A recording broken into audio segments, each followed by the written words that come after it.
Para quem não me conhece, eu sou a Carol Valente, gerente de marketing e relacionamento na associação. Quero dar as boas-vindas e agradecer à equipe da Tosin Freire e todo o pessoal que vem contribuindo com os nossos encontros e inteligência de conteúdo aqui na associação. Essa eu tenho apoio e a organização da BO2O, Grupo Inovativos e Revista Inovativos. Hoje a associação conta com mais de 140 empresas da economia digital e uma agenda setorial com 12 comitês de trabalho, sendo um deles o nosso comitê tributário, liderado hoje pelo Thiago Brasolin. Ele é legal da Rache. Bom, agradeço a presença de todo mundo, espero que todos tenham um ótimo aproveitamento e curtam bastante. Thiago, passo para você. Muito obrigada pela sua presença também e seguimos aí. Um abraço. Obrigado. Bom, eu vou tomar pouco tempo aqui da apresentação, porque a gente tem vários assuntos interessantes para tratar. Fazer uma pequena apresentação das pessoas que vão aqui colaborar com a gente. Então, a Lisandra é altamente especializada em tributos indiretos e comércio exterior, com atuação focada em consultivo contencioso administrativo. Então, ela já assessorou empresas nacionais e estrangeiras de vários setores, né? E a experiência dela abrange atuação perante as autoridades fiscais para obtenção de regimes especiais, consultas formais e questões técnicas, né? Ela também já trabalhou como secondamento no Quatre Casas Advogados na Espanha, então tem uma experiência internacional aí que pode ser relevante para vocês.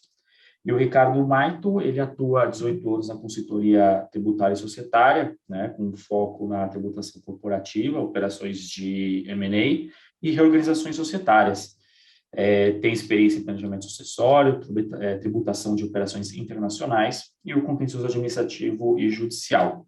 Ele é especialista na matéria contábil e também já atuou em auditorias de grande porte. Falando muito brevemente sobre os temas que nós escolhemos, né, e aí com a contribuição de vocês, foi interessante que ontem, num grupo de estudos de direito bancário, surgiu a discussão da DIMP, né, um grupo que não estava ligado aqui à BO2O, mas também o pessoal estava com dúvidas sobre essa obrigação acessória aí que a gente fala. Então, é sempre bom revisitar alguns temas paralelos ao tributo em si, né, porque eles também podem gerar problemas, autuações e fiscalizações diversas. E, por fim, além dos temas aí que nós vamos tratar, né, que é a DIMP e o DIFAL, o Ricardo e a Alisandra, eles também se prepararam para falar de um tema que não estava previsto, e que a gente, considerando o tempo, a gente achou que ia caber, que é o PERSE, que veio com a Lei 14.148, de 3 de maio de 2021, que é o Programa Emergencial de Retomada do Setor de Eventos. Então, a ideia é mostrar que esse PERSE também serve para quem não está exatamente no setor de eventos. Feitas essas apresentações, como sempre, manter à disposição, sempre que vocês tiverem alguma dúvida, quem tiver alguma questão que quiser fazer uma intervenção, só levantar a mão que eles vão atender. Então, passo a palavra aí para a Lisandra e para o Ricardo, e agradeço novamente a disponibilidade deles para falar com a gente. Tá ótimo. Obrigada, Thiago. É um prazer estar aqui essa manhã discutindo com vocês assuntos complexos aqui do direito tributário. Então, queria inicialmente agradecer pela oportunidade, nossa pessoa e do Marcos. E vamos lá. Direito tributário, né? Bom, como vocês sabem, o STF, ele tem se especializado em fomentar aqui o caos tributário nas relações jurídicas dos contribuintes. E o tema que a gente vai tratar hoje, eu vou começar falando sobre o DIFAL, tá? Só para vocês saberem, a gente vai começar pelo DIFAL, que acho que é um tema que pode gerar mais discussões, e depois eu passo a bola aqui para o Ricardo. Na questão do DIFAL, o STF começou aqui também inovando, quando ele modulou os efeitos, mas o caos aqui não foi criado só pelo STF. Como a gente vai ver, o Poder Legislativo e o Poder Executivo tiveram sua parcela de culpa nessa situação que estamos enfrentando hoje. Então, eu acredito que, para ter certeza que está todo mundo na mesma página, seja melhor fazer um pequeno histórico aqui de toda a situação envolvendo o DIFAL, e daí a gente consegue entrar na situação em que nos encontramos hoje, tá?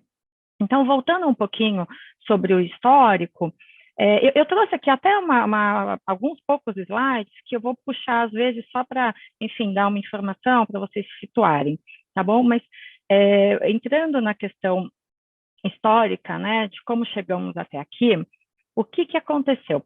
Até 2015, segundo a Constituição Federal, as operações interestaduais com bens e serviços destinados ao consumidor final não contribuintes do ICMS, elas estavam sujeitas ao pagamento do ICMS para o estado de origem, com base na alíquota interna do estado de origem, ou seja, não havia divisão de receita tributária entre estados de origem e estados de destino. Contudo, já naquela época, já estava começando as operações de aquisição online.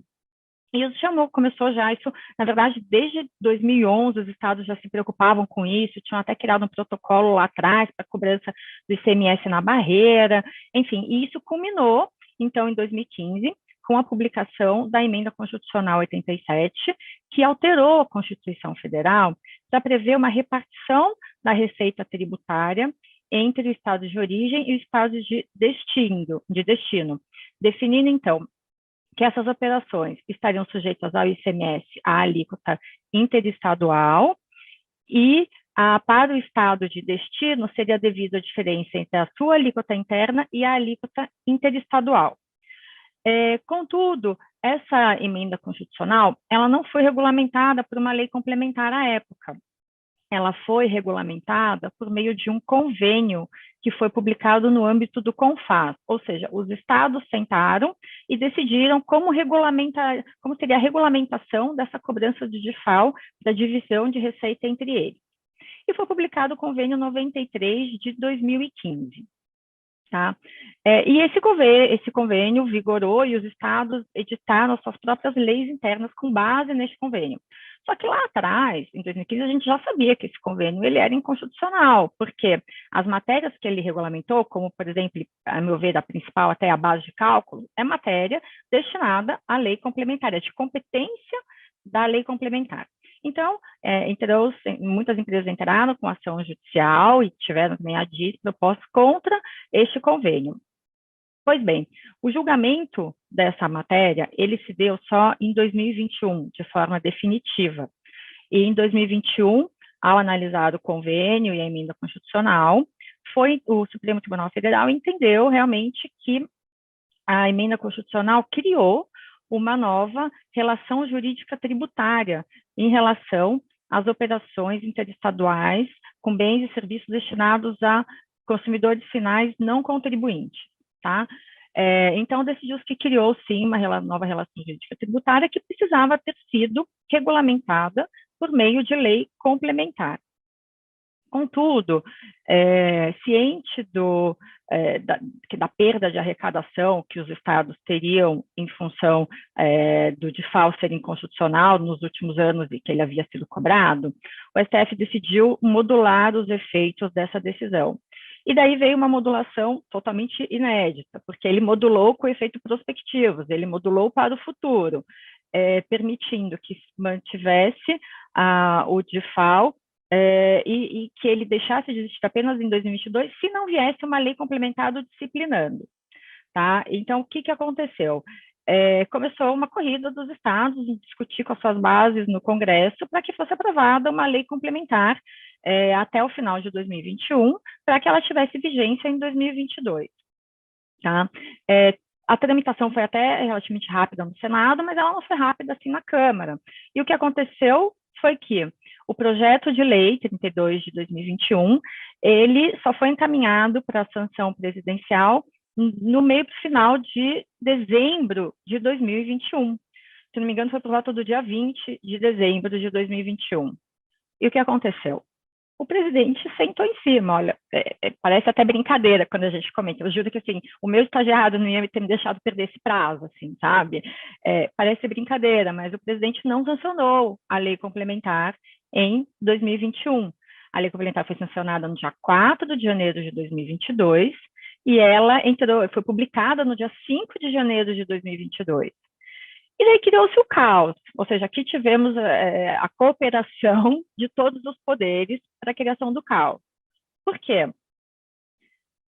A criação de uma nova relação jurídica tributária, a instituição de um tributo ou a sua majoração, ela deve respeitar o princípio da anterioridade. E o princípio da anterioridade, atualmente, ele tem duas vertentes. Ele tem o princípio da anterioridade de exercício, que é a que sempre existiu para fins de impostos. E existia no passado a anterioridade nonagesimal para fins das contribuições. Aí, quando percebeu-se que a nonagesimal estava ficando mais segura para os contribuintes do que a anterioridade de exercício, foi inserida também a necessidade de observância da anterioridade nonagesimal para os impostos.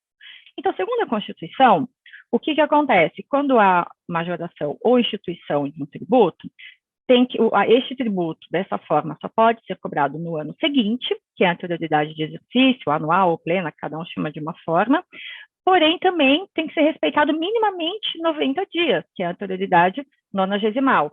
São duas alíneas específicas previstas pela Constituição Federal.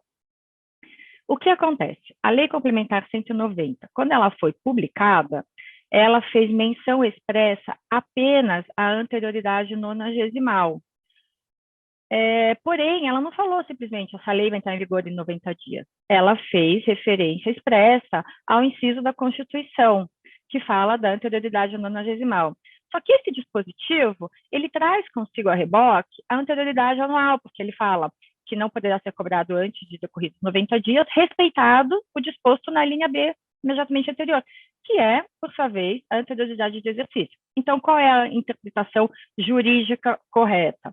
Que devem ser respeitadas as duas anterioridades, a anterioridade na sua visão geral, tanto a de exercício quanto a nonagesimal. Tá?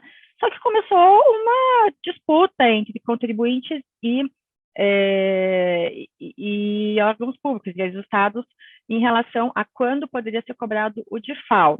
Tá? E daí aqui eu vou até apresentar para vocês brevemente um slide, só para vocês entenderem o que os estados fizeram nesse sentido.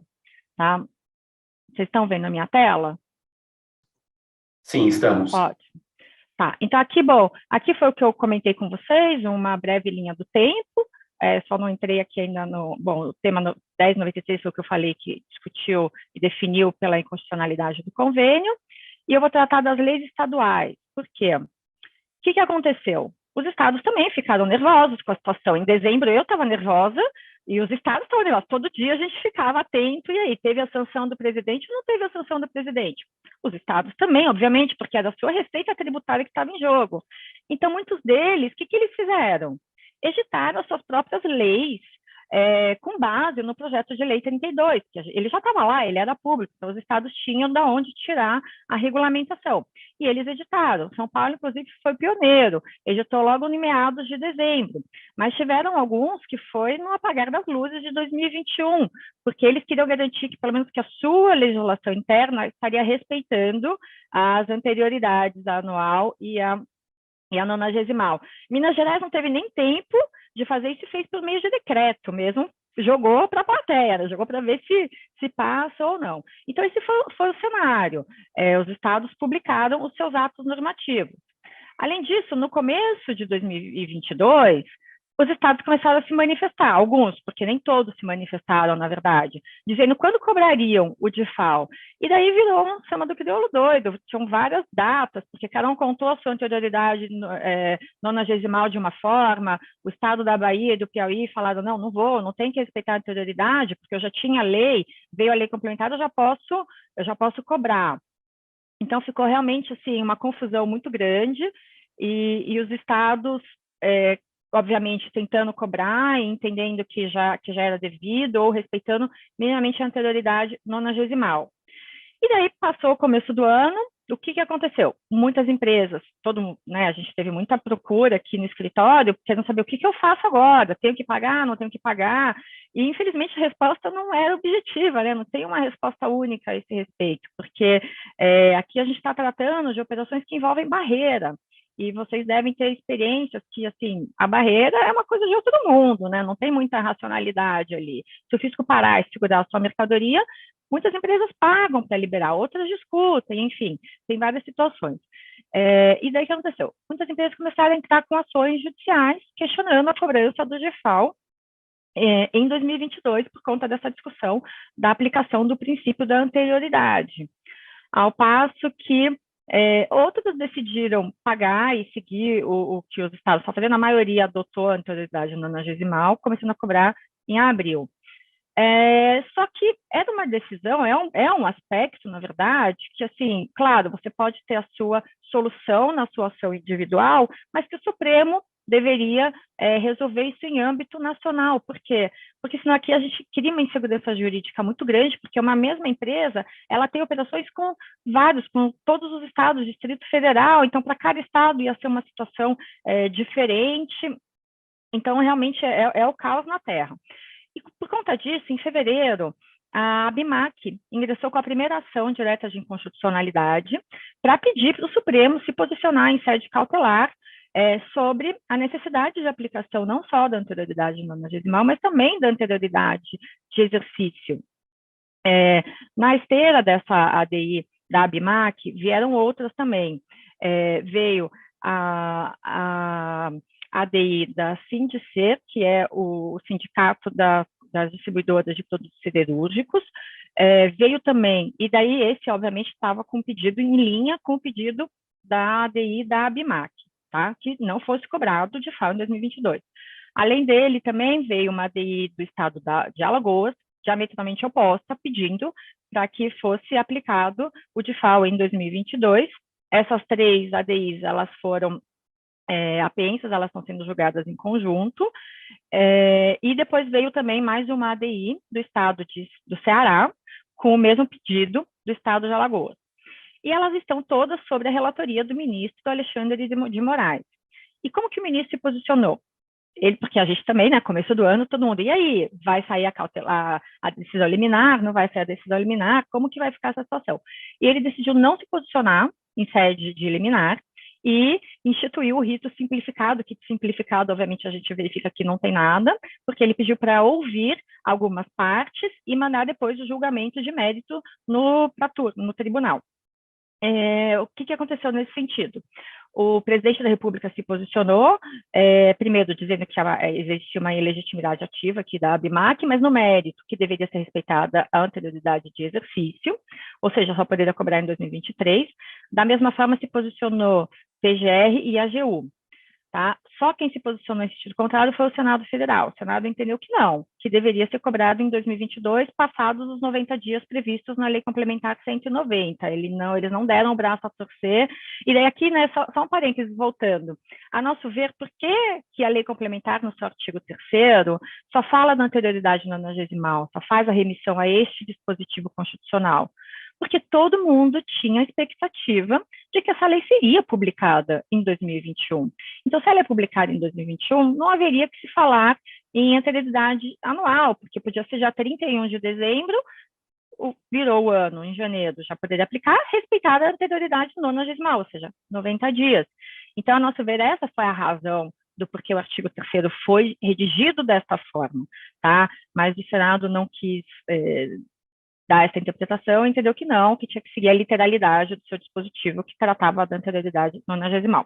Enfim, essas 4 ADIs, elas estão conclusas com o ministro Alexandre de Moraes, várias associações, e mesmo a Associação dos Estados entraram com o pedido de amicus curiae, ainda não foram aceitos, mas também foi juntado aos autos dessas ADIs um parecer do professor Chueire, e o professor Chueire faz um parecer extenso, super didático e contundente, demonstrando a necessidade de observância da anterioridade na sua capacidade plena, ou seja, a anual e a nonagesimal.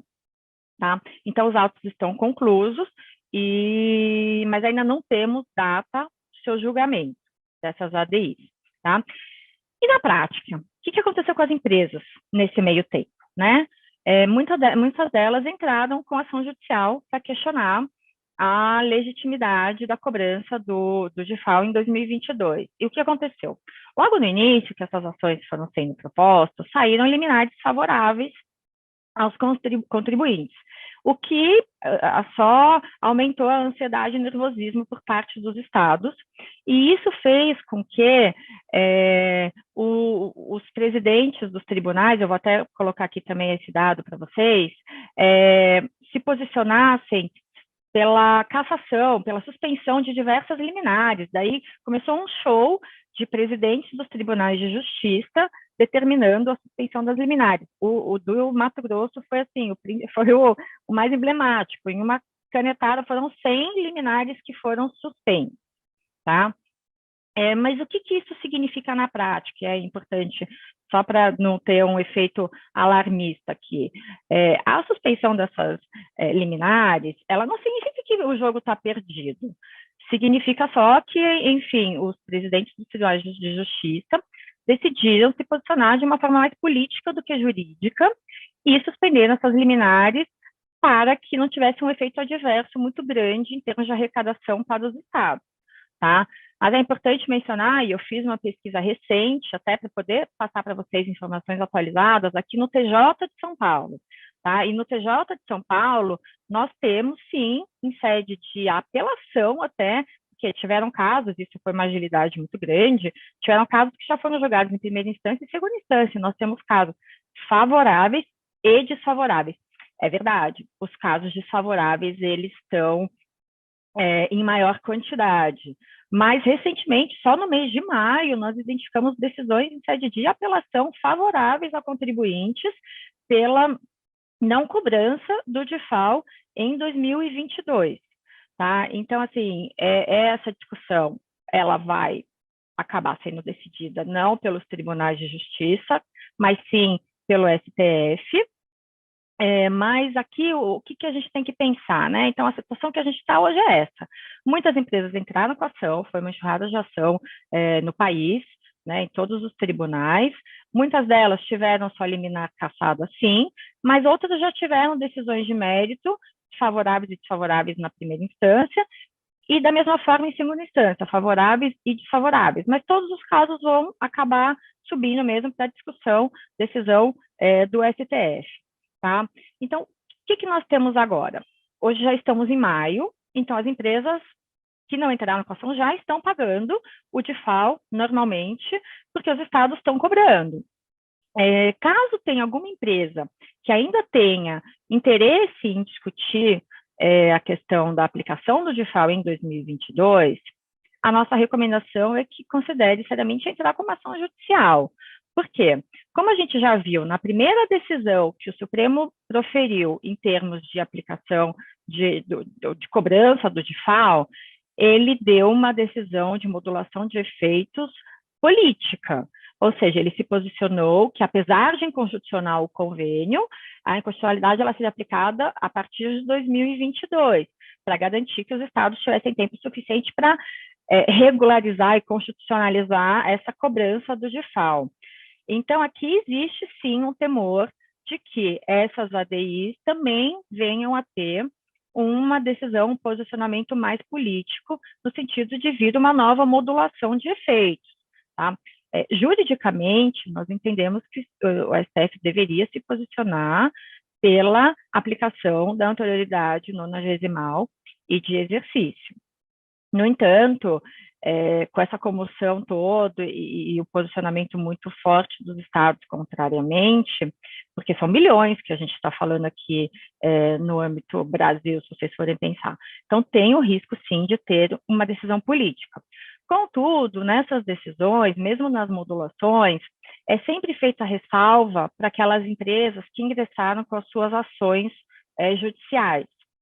Tá? Então, este é o risco de quem não ingressou com ação judicial. Se a decisão for favorável para a anterioridade de exercício, se ela não tiver ação, pode ser que seja aplicada, fica até difícil, na verdade, porque aqui a gente está falando de uma ação judicial que ela tem um período determinado, né? Então, eu não sei como que o STF poderia se posicionar aqui. Uma forma de um meio termo seria entender que se aplicaria só a anterioridade nonagesimal, que daí o contribuinte ganha um pouco, e o fisco ganha um pouco, divide o ano aí entre contribuinte e fisco. Essa é uma possibilidade. Mas quem pagou no começo do ano, porque tiveram estados que, apesar de se manifestar que ia cobrar depois, os contribuintes pagaram para os estados que continuaram cobrando, enfim, ficou aquela situação complexa. Então, teria essa questão. Só uma ação judicial poderia garantir o período todo que o Supremo entender como não aplicável o DIFAL. No entanto, tem que ser ressaltado aqui que a gente está falando de ICMS. ICMS ele é um tributo que ele repercute na cadeia. Então, ele faz parte do preço do produto e é pago pelo consumidor ali na ponta, né? Então, aqui fica sempre uma discussão, tá, e a ação judicial, eu vou depositar ou não? A nossa recomendação é que seja feito o depósito e que seja colocado o valor do ICMS no preço, porque, do contrário, você não tem condições de ir lá para o seu consumidor final, viu, consumidor final, eu ganhei aqui esse valor, então me devolve, ou se você perder, deixa eu te cobrar mais esse pedacinho aqui do meu preço que eu não coloquei no momento adequado. Não vai acontecer. Você não vai conseguir cobrar. Então, essa é a nossa recomendação. No entanto, aqui também, a gente não pode esquecer que a gente está falando de consumidores finais. Então, a gente tem duas preocupações. Para fins de tributo, tem o artigo 66 do CTN, que fala que você tem que ter, para você pedir de volta, se você pagou, para você pedir de volta, você tem que ter autorização de quem arcou com aquele valor. Então, o que a gente acabou vendo é que algumas empresas começaram a colocar na nota fiscal, que ao receber este produto, você me autoriza a pedir de volta esse tributo, enfim, cada uma escolheu ali a sua redação, a gente viu isso em alguns casos, a gente viu isso até uma vez no canhoto da nota fiscal. Então, tem essa questão, a empresa teria que achar uma forma de formalizar que o consumidor ele estaria autorizando ela a levantar o depósito, por exemplo, e ficar com esse valor. Bem como aqui a gente pode também enfrentar, e foi uma discussão que a gente teve com o cliente até, questões de direito do consumidor. Então, esse é um aspecto também, se a empresa tiver interesse em entrar com a ação, acho que vale a pena discutir com a sua área, ou a gente também está aqui à disposição, sobre eventuais impactos do seu setor em direito do consumidor. Porque é uma matéria que envolve bastante complexidade, que, na verdade, discussões de ICMS envolvem essa complexidade, né? Porque é um tributo que vai para o preço e depois você não consegue simplesmente restituir de forma autônoma, você precisa de uma autorização. Então, nunca é muito simples, é por isso que a gente fala, cada decisão do Supremo, e recentemente tem sido muito frequente, sim, tem gerado esse caos que as empresas não sabem fazer. Da mesma forma, acho que vocês também, muitos podem ter sido impactados no ICMS incidente na transferência de mercadorias de um contribuinte para o outro, de um estabelecimento para o outro. Cria-se o caos, porque a gente tem obrigações acessórias muito, muito fechadas, complexas da gente mudar e depois voltar e cobrar de novo. Então, assim, realmente, aqui a gente tem que usar bastante criatividade e cada dia é uma emoção com essas novas decisões do Supremo. Mas eu acho que esses era basicamente o cenário que eu queria dizer, demonstrando para vocês tanto o histórico quanto o cenário atual.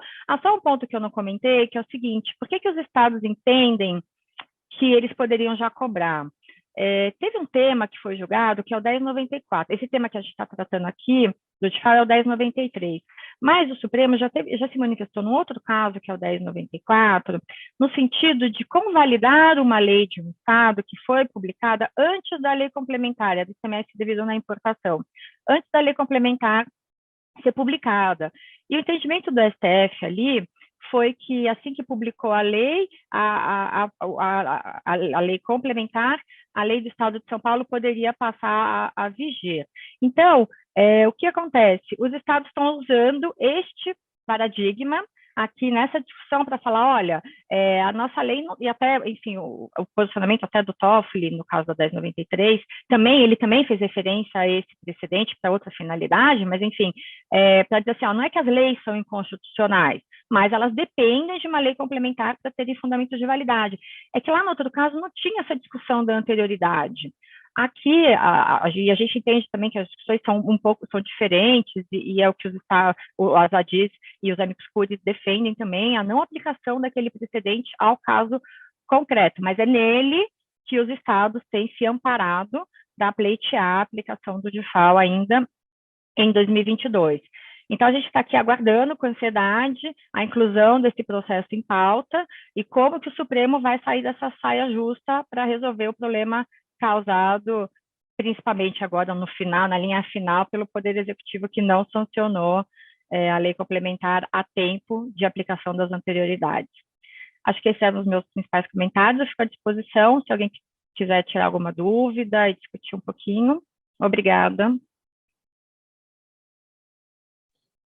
Muito obrigado, Alessandra. Realmente foi muito legal você ter tratado do status que nós temos em relação aos recursos, porque, como eu disse na nossa conversa, recentemente saiu uma matéria aí no veículo de comunicação jurídica que destacava, né, todas as suspensões de segurança feitas pelos presidentes dos tribunais de justiça. Então, acho que isso aí deu a impressão para muita gente que a discussão estava acabada, e não é bem isso, né? Eu acho que ainda tem muito chão para a gente caminhar nesse assunto. Então, quem tiver interesse em discutir o DIFAL, a porta está aberta, né?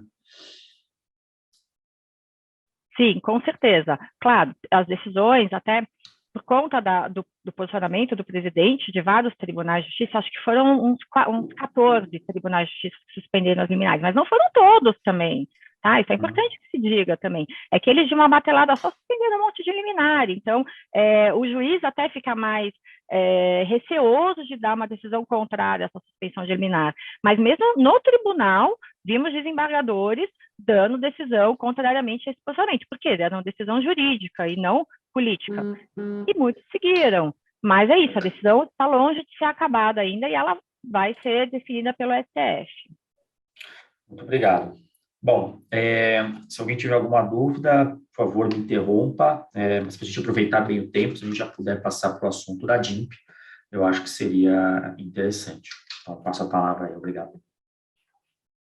Obrigado, Thiago. Bom, vamos lá. E eu posso projetar por aqui, porque acho que fica mais fácil que eu vou passar nos slides.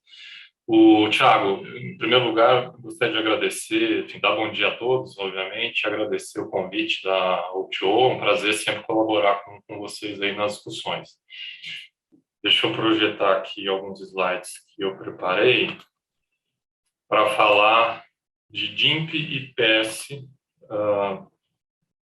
Eu acho que essa discussão, ela tem, talvez, assim, gera a impressão de que, bom, a obrigação da DIMP, enfim, declaração de meio de pagamento, de informações de meio de pagamento, deve ser uma coisa para banco, né? Acho que isso gera um pouco dessa impressão, mas vocês vão ver que, na realidade, a abrangência da DIMP é maior do que a gente imagina, né? Ou seja, existe, pelo menos pela literalidade da regra, esse tipo de obrigação ela se estende não apenas a banco, financeira, né? Inclusive, ela se estende a qualquer empresa que faça parte do sistema de pagamentos e também intermediadores. Né? Vocês vão ver, eu vou dar um panorama geral aqui do que é a DIMP, para que vocês entendam que isso pode gerar efetivamente penalidades para quem não prepara, né? Então, acho que esse é o ponto relevante aqui da discussão. O que é a DIMP, né? Declaração de Informações de Meios de Pagamento? É uma obrigação acessória mensal, de periodicidade mensal, por meio da qual as empresas devem fornecer informações aos fiscos estaduais sobre transações comerciais. Tá?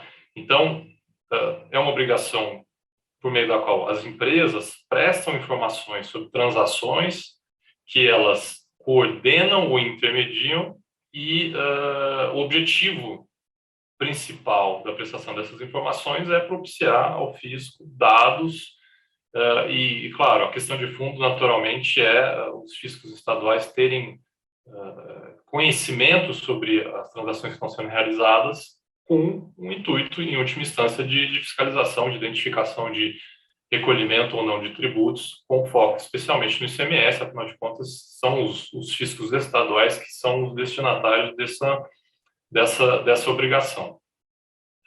Quem está obrigado a entregar a DIMP?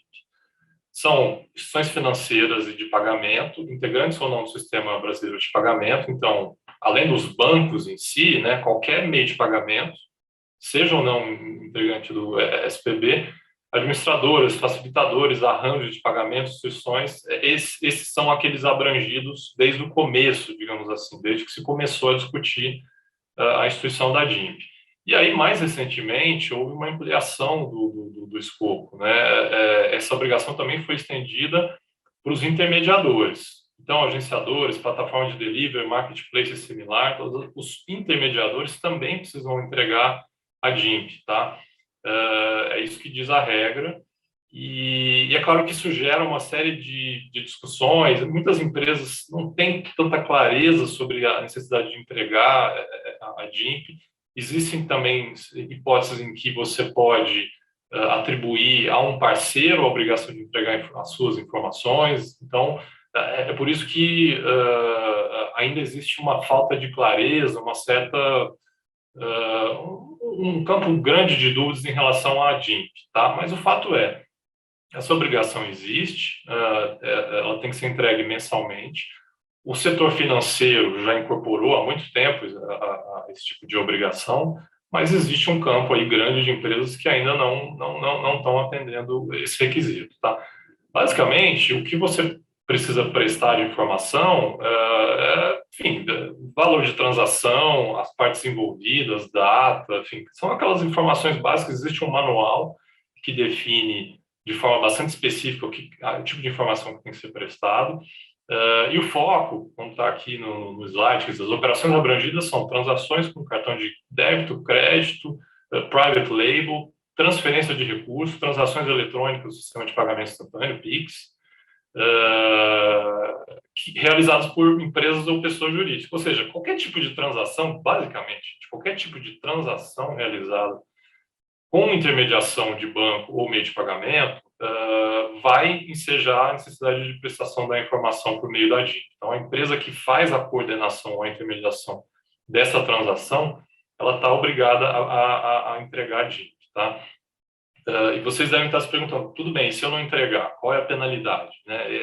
Esse é o ponto principal, porque nós não temos uma regulamentação clara de âmbito federal, digamos assim, com escopo ampliado, para definir qual é a multa que você vai pagar se não entregar. O que a gente tem são, basicamente, as regulamentações estaduais. Alguns estados regulamentam de forma específica, alguns não, mas o fato é uma obrigação que tem que ser prestada no âmbito estadual, para cada estado, e a legislação estadual contém penalidades para não entrega de obrigação acessória, né? Então, você pode estar sujeito a multa pode ser calculada com base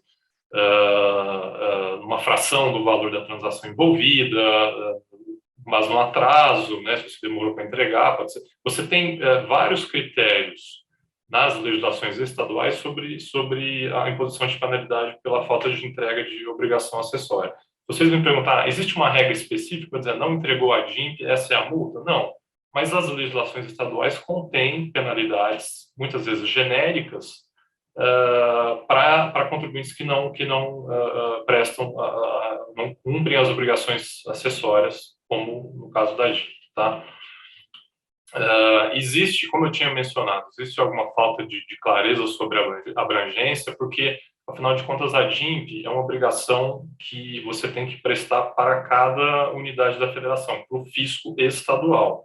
Então, muita gente se perguntou por bastante tempo, bom, mas se eu faço, por exemplo, intermediação de transação não sujeita ao ICMS, eu tenho que entregar a DINP? Né? Existe, inclusive, consulta formal feita a Cefaz aqui de São Paulo. E a resposta é sim, né? A abrangência, infelizmente, é bastante ampla. Por mais que isso seja inconsistente, né? Enfim, por que eu faço intermediação de uma prestação de serviço não sujeito ao ICMS? Por que eu preciso prestar uma informação para o fisco do Estado? Né? Não faz muito sentido. Mas o fato é, a norma define de maneira bastante abrangente a obrigação de entregar a DINP, abrangendo, inclusive, transações que não estejam sujeitas ao ICMS, tá?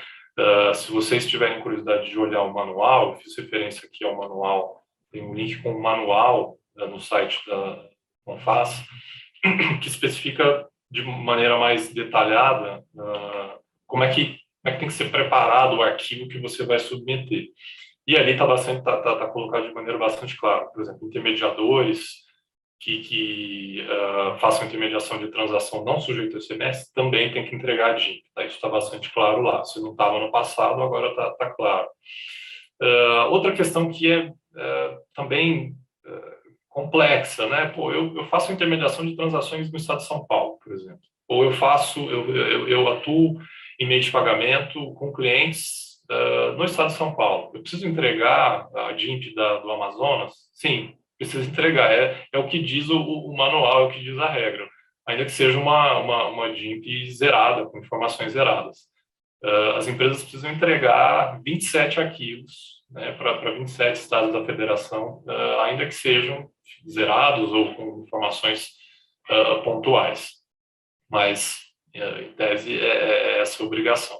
E como eu tinha dito, a questão do regramento tem um desafio, porque você tem normas, tem norma do CONFAS que define a DIMP, o que é dado diretrizes gerais, princípios gerais sobre as informações que vão ser prestadas, mas existe também um regramento por parte dos estados. Alguns estados incorporaram essas normas na sua legislação estadual e definiram requisitos adicionais, alguns até com penalidade específica, mas não são todos. Né? Não são todos. Então, tem alguns estados que têm normas específicas, outros não. Isso também gera um desafio, porque, em tese, é aquele problema que a minha sócia Lisandra aqui convive diariamente. Né? Especializada em ICMS, tem que lidar com 27 legislações o tempo todo. Então, aqui, no caso da DIMP, também tem essa preocupação. Né? Pô, eu vou entregar a DIMP do estado da Bahia, tem uma legislação específica lá, tem algum requisito específico, né? O programa que define as diretrizes sobre a entrega da DIMP tem sido uniformizado ao longo do tempo. Então, esse problema ele tende a desaparecer, mas, como eu disse, ainda existem legislações estaduais específicas com requisitos adicionais. Tá? E aí, a gente estava conversando com o Thiago antes de preparar aqui o material, e ele, inclusive, apontou que houve um questionamento judicial em torno da DIMP aí no passado, uma ação que foi ajuizada pela Abranet, lá em 2016. Né? Então, o que se discutia lá? Falta de legitimidade do CONFAS para instituir esse tipo de obrigação, e, especialmente, esse foi o elemento principal da ação judicial que foi ajuizada, era que a prestação dessas informações acabaria por violar sigilo bancário e fiscal, quer dizer, tinha uma violação do sigilo de informação, porque você exigir de uma intermediadora, de um meio de pagamento, de um banco, a prestação de informações de contribuintes de terceiros, né? Então, o que se alegou lá na ação foi que haveria essa quebra de sigilo. Qual o status da ação? Houve a obtenção de uma liminar lá atrás, em 2016, né? Então, no juízo de primeira instância, a Abranet não conseguiu eliminar, recorreu para o tribunal deu uma liminar. Então, por um período, até 2019, houve um período em que, de fato, havia uma suspensão parcial da obrigação da DIMP. Né? A liminar dizia o seguinte: olha, tudo bem, alguma informação tem que ser prestada, mas não nesse nível de detalhe que está sendo exigido aí. Mas era uma liminar parcial. Acontece que agora não, em 2019, efetivamente houve uma decisão de primeira instância e essa decisão derrubou a liminar, teve o efeito de derrubar a liminar, e ela foi desfavorável. Então, o status nós temos uma decisão de primeira instância desfavorável ao pleito da Abranet para, enfim, afastar a obrigatoriedade de entrega da DIMP. Né? Os argumentos que foram apresentados nessa decisão, eles estão muito amarrados com uma decisão do STF em relação a sigilo bancário, uma decisão de 2016, algum de vocês conhecem, e o STF relativizou um pouco essa discussão. Né? Havia lá ações diretas de inconstitucionalidade para questionar a troca de informações entre fisco ou acesso do fisco à informação de contribuinte para fiscalização, né? Ou a troca com instituição financeira.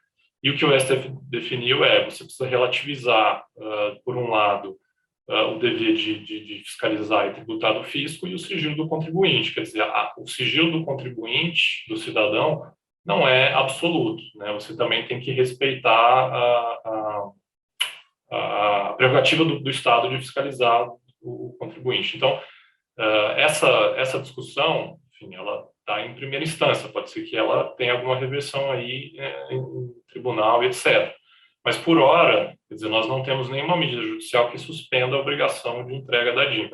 A DIMP tem que ser entregue e quem não entrega fica sujeito à penalidade, tá? Se vocês me perguntarem, vocês têm visto aí no dia a dia fiscalização, multa? Não, eu não tenho conhecimento de ainda algum tipo de fiscalização voltado para isso. Não significa dizer que amanhã a gente não possa ter um movimento, especialmente em São Paulo, acho que aqui estão concentradas assim, as transações com maior relevância, para exigir esse tipo de obrigação, porque, no fundo, isso é base de dados fundamental para o fisco estadual para fiscalizar os contribuintes, identificar aquele contribuinte que, eventualmente, não está recolhendo ICMS, né? Enfim, a gente tem essa situação aí nos marketplaces, especialmente, acho que os marketplaces têm essa preocupação, né? Enfim, eles fazem intermediação, eles têm a preocupação de que aqueles que são players também estejam com o cumprimento devido das obrigações tributárias. Então, e como é assim, a prática do fisco no Brasil, é sempre tentar buscar informação daquele que tem mais poder econômico e concentra mais, né? Então, no fundo, esse é o objetivo da DIMP. Então, antes de passar para o próximo tópico, gente, eu não sei, Thiago, se você quer fazer algum comentário, se alguém tem alguma dúvida, queria fazer alguma ponderação, e você que está super envolvido também nas discussões. Eu acho interessante porque essas obrigações acessórias, geralmente, elas têm elas têm informação de menos sobre como elas devem ser cumpridas. Então, se você for ver, na cláusula 5ª do convênio 134, que foi alterado pelo convênio 148, ele fala assim, né, que a obrigação disposta na cláusula 3ª, que é a entrega da DIMP, pode ser transferida à instituição ou arranjo distinta daquela responsável pelo cadastramento do estabelecimento. Cadastramento do estabelecimento, na linguagem do meio de pagamento, são os adquirentes, né? Agora ele fala assim, pode ser transferida, né, desde que mantida a segurança e inviolabilidade e sigilo das informações. Mas como que a gente vai fazer essa transferência? Né? É uma pergunta aí que fica meio solta no mercado, né? Então, poderia-se um arranjo de pagamento centralizar tudo isso em um dos players? Sim, como formalizar isso? Provavelmente os bancos que já fazem, já cumprem isso, né, poderiam já ficar com essa obrigação, mas como formalizar isso perante o fisco, fica a dúvida, né? Então, na falta desse esclarecimento, surge a questão da gente ter que cumprir com a obrigação da DIMP. Esse é um ótimo ponto, Thiago. E o que acontece é que o manual prevê isso, mas ele diz assim, olha, se você transferir a responsabilidade, por exemplo, para o banco de entregar as informações, isso não exime a sua responsabilidade, né? Então, fica uma situação assim, bom, vamos supor que tudo fique concentrado nos bancos. Por que o banco vai incorporar uma obrigação que não é dele? A troco de quê? Né? Isso também é uma questão meio, né? Bom, eu vou fazer isso, mas eu não tenho assunção de responsabilidade por reportar essas transações, essas informações. Por que eu faria isso? Né? Por que eu vou me ocupar? Eu vou ocupar tempo do meu pessoal para preparar mais um arquivo, enfim, um arquivo ampliado. Então, de fato, existem essas dúvidas. Ou seja, é um encargo muito pesado, sem o devido esclarecimento em relação a alguns pontos, né? Bom, se a gente puder já passar para o tema da PERSE, para a gente tentar aí amarrar. Eu vou tentar ser rápido aqui, gente. Vocês devem ter também ficado surpresos por que a gente está falando de PERSE aqui, né? Porque, afinal de contas, a OTO não tem, talvez tenha, mas assim, não é uma associação de empresas do setor de eventos. O que acontece e eu confesso que quando eu vi também o PS lá atrás, eu falei, bom, setor de eventos, eu mesmo não tenho muitos clientes nesse setor, então demorei um pouco para me atentar aqui para os benefícios desse programa. Esse programa, como o Thiago tinha adiantado, foi instituído por uma lei de maio do ano passado. Tá? A ideia é criar estímulo à retomada da atividade do setor de eventos, e ele prevê uma isenção de imposto de renda e de PIS e COFINS por 5 anos para as empresas que são beneficiadas pelo programa. Tá? E aí existe uma definição do que é setor de eventos. A lei fala especificamente que o programa é voltado para empresas do setor de eventos, cita, né, o setor de empresas prestadoras de serviço do segmento turístico, hotéis, etc. Mas existe uma questão aqui que é interessante. A lei atribui ao Ministério da Economia a prerrogativa de publicar uma norma para definir o que está abrangido no setor de eventos, né? Quais são os quinais que estão abrangidos nessa definição ampla, né? Vejam que a lei, eu transcrevi aqui, ela fala de consideram-se pertencentes ao setor de eventos as pessoas jurídicas que exerçam atividades direta ou indiretamente. Aí vai lá e cita, né, hotéis, setor turístico, etc, etc. Mas depois a mesma lei, no parágrafo 2º aqui, ela fala que o Ministério da Economia vai publicar uma norma para definir os setores, o CNAE. O que é bem-vindo, porque dá mais objetividade para a discussão, né? Imagina se a gente tiver que ficar discutindo aqui o que é uma empresa do setor turístico, né? Onde que está definido isso? Tudo bem, tem legislação específica, mas ficaria muito aberto. Então, a técnica legislativa aqui é muito bem-vinda, né? Uma portaria vai e define quais são os segmentos que devem ser tratados como setor de eventos para fins de usufruir esse benefício aqui de isenção por 5 anos.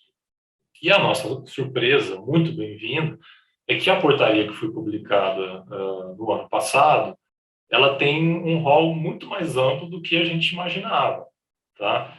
Então, eu transcrevi aqui alguns itens, tá? A portaria está aqui a portaria de junho do ano passado, ela especifica no anexo quais são as atividades, tem um rol grande de atividades, mas eu destaquei alguns aqui que podem ser importantes para as associadas da UTO. Atividade de intermediação e agenciamento de serviços e negócios em geral, exceto imobiliários. Tem aqui o CNAE. Então, assim, eu imagino que alguns dos associados que estão presentes aqui na nossa discussão hoje estejam enquadrados nesse item. Aluguel de máquinas e equipamentos comerciais, aluguel de equipamentos para escritório, enfim. Aqui eu mencionei alguns CNAEs, mas tem outros lá, claro, a maioria deles mais diretamente vinculada ao setor de eventos, mas o fato é, pela literalidade da regra, se você tem atividade de intermediação, agenciamento de serviço e negócio, eu acho que uma boa parte das empresas associadas à UTO estão enquadradas aqui. Essa lei, ela concede um benefício de isenção de imposto por 5 anos. Tá? É bom demais para ser verdade? É bom demais para ser verdade, é isso mesmo, esse é o benefício que ele voltou a ser discutido agora, até dando um passo atrás. Por que essa questão que é do ano passado está sendo colocada agora? Porque a lei, ela deu essa isenção aqui no artigo 4º que eu transcrevi. E houve um veto do presidente da República em relação a essa norma. O presidente da República disse assim, olha, você tem que ter uma previsão orçamentária para conceder uma isenção desse porte. Então, ele foi lá e vetou. E o que aconteceu agora, em março, foi que o Congresso derrubou o veto. Então, esse artigo 4º foi republicado em março agora. A partir de março, é que passa a valer essa regra por uma derrubada do veto feita pelo Congresso. E aí o Poder Executivo, que agora se vire para fazer a adequação orçamentária. Mas o fato é, essa norma está vigente, a portaria já tinha sido publicada com os setores beneficiados, e se você tiver enquadrado nesses segmentos, pela literalidade da lei, você está isento, a partir de março, de imposto de renda e contribuição social, por 5 anos. Tá? Então, acho que esse é um ponto importante para vocês se atentarem aí. Muitas empresas, muitos clientes com que a gente tem falado, não tinham se atentado, né? E é um benefício interessante. A gente às vezes fica aqui procurando meios, né, de planejamento tributário, redução de custo tributário, enfim, está dado aí um benefício super interessante que acho que vale vale vocês pensarem. E fico à disposição também se alguém quiser colocar alguma dúvida. Tiago, se tiver algum comentário também. Bom, o Marcel Reis aí, de novo, trouxe o agradecimento e também aí um conflito sobre sigilo bancário e abuso de informações. A questão do sigilo bancário e abuso de informações foi trazida pela Abranet quando eles entraram na ação contra a DIMP, tá? Então, tá aí, com certeza, a ação deles está em sede de recurso. Então, essa discussão, Marcel, ela ainda vai ter a chancela judiciário para o bem ou para o mal. E sobre o Perse, eu achei até interessante que uma empresa na qual eu trabalhei, não trabalho mais, é de fornecimento de alimentos preparados para empresas e não tem nada a ver com o setor de eventos, né? Ela estrutura os chamados bandejões de fábricas e grandes empresas, né? E é isso daí, né? Ela não tem nada a ver com evento, é uma empresa enorme aqui no Brasil, e que estaria acobertada pelo benefício do PERSE. Então, realmente, o que você disse é bem verdade, né?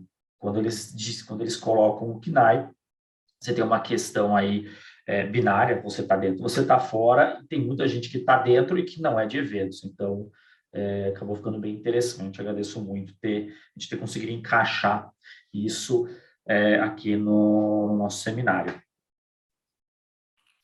Legal, não, eu acho que é isso mesmo. Eu confesso que nós discutimos bastante isso no escritório, de você ter em relação ao PES, você ter um benefício para uma empresa que não necessariamente é setor de eventos, mas o fato a gente tem que interpretar daí como está colocado, né? Não tem, é um pouco daquela discussão do conceito de paraíso fiscal. O que é paraíso fiscal? A lei tem uma definição ali, às vezes mais aberta, às vezes mais fechada, mas na prática tem uma lista, e as pessoas seguem a lista. Aqui é parecido, quer dizer, o que é setor de eventos? É aquilo que o Ministério da Economia definir. O Ministério definiu, quem está beneficiado tem que fazer jus à isenção, e, enfim, independentemente dessa ponderação sobre vínculo ou não com o setor de eventos. É algo interessante que vale ser explorado aí pelas empresas. Bom, como sempre, estamos abertos aí a dúvidas, quaisquer questões podem ser passadas direto para a ABO2O, que depois eles passam para mim. Quem quiser também fazer uma questão aí para o Ricardo e para a Lisandra e quiser passar para mim, eu repasso sem problema nenhum, podem entrar em contato comigo por e-mail, WhatsApp, ou LinkedIn, conforme preferirem. E quem quiser também entrar em contato com o Tosini Freire diretamente, tenho certeza que eles estão totalmente à disposição para atendê-lo, certo? Com certeza. Vai ser um a gente vai mandar o material, né, Lisandro? A gente vai mandar o material para vocês terem aí o registro e ficamos super à disposição. Como sempre, prazer colaborar com o show. Sempre que a gente for convidado, a gente vai estar por aqui. Com certeza. Prazer e obrigada a vocês. Legal.